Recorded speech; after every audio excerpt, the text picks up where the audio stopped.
We are brewery owners and beer lovers, and we've travelled to the far end of the country for a family holiday. Join us as we take a look at these beautiful landscapes and sample some fantastic local food and beer along the way. This is Cornwall at a glance. In this episode, we drink a lovely ESB and eat Cornish Pasties after a delightful look around St. Michael's Mount.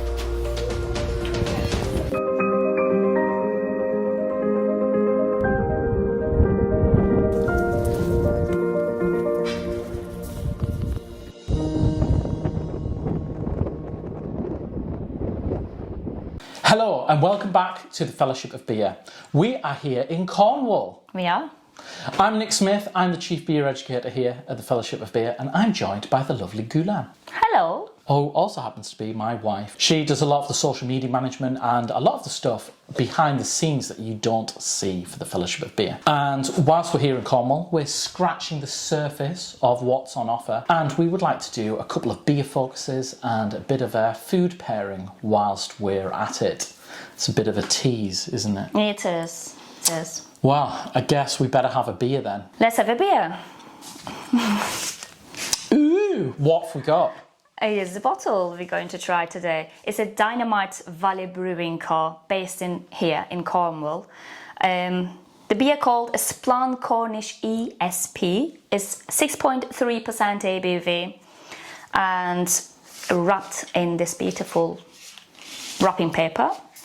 And even better than the beautiful wrapping paper is the beautiful place we got it from. Where did we find this beer? The bottle, it came from yesterday. We had a little visit to St. Michael's Mount, and there was a little tiny gift shop the bottle came from. Yeah, a lovely little island sticking off the Cornish coastline. Has been a monastery, a castle, rich people's houses, that kind of thing. You have to walk to it at low tide. Yes, and here we go. Let's get stuck in. While I'm unwrapping and pouring this out, I know ESP stands for Extra Special Bitter. Yeah. Can you please tell us what is it actually what I'm holding here? Of course, that's my job as the Chief Beer Educator. You enjoy Christmas there, unwrapping that. It's really pretty actually with that wrap. It's very pretty. We've, full disclosure, we've had one of these beers before.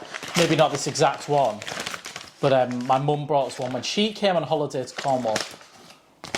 Ah, it did say actually, right here, it says unwrap for more info. And I'm inside. So have a little story. A story about the beer as well, and says have a pint with us. Oh. Yeah.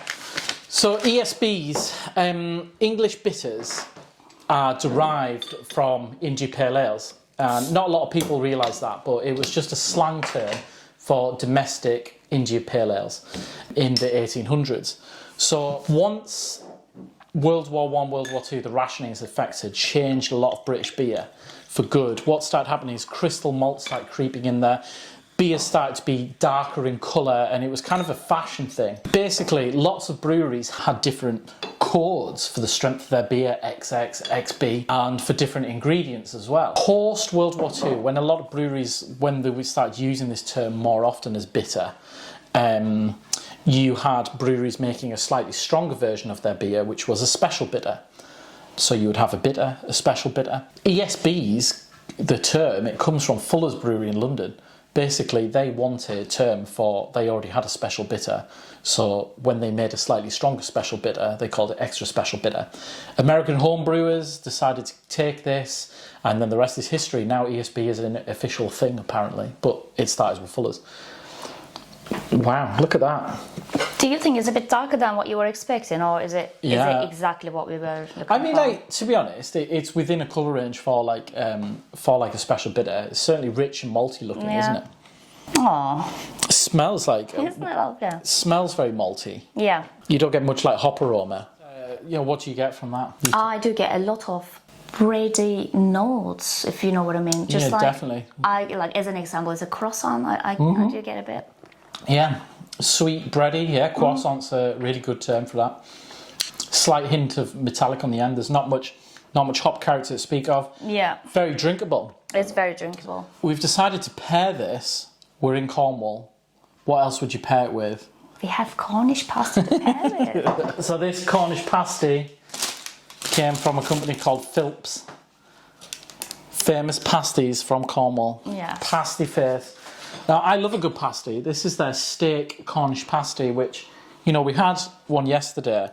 I felt it was a bit of false advertising, actually, because it had one big lump of beef inside. I had two, so you were on lucky there. It was very tasty, though, don't get me wrong. No, the fresh one was definitely a good one. We've had a request from some of our American viewers, especially on TikTok, for more British food and British beer pairings. So guys, if you're watching this and you are from somewhere where they don't have Cornish pasties, basically a Cornish pasty, turnip, it's potato, it's beef. It can be usually flavoured with pepper, white and black pepper. Sometimes, if people are exotic, they put like saffron, they put mustard in it. Apparently, if you're in Cornwall, you don't put carrots and peas in, but if you're in the rest of England and it's a Cornish style pasty, you may find those in there. And it's, you know, it's a very wholesome, hearty lunch snack. But, you know, it's not got any too dominant flavours there. It's rich and meaty and potatoey and peppery.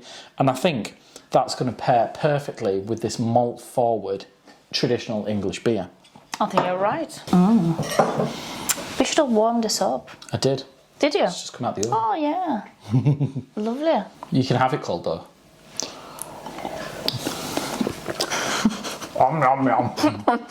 I just dropped some.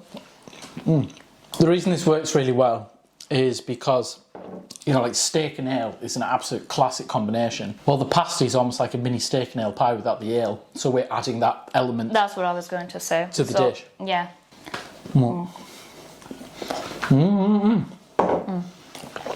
So what pairs well with a Cornish pasty?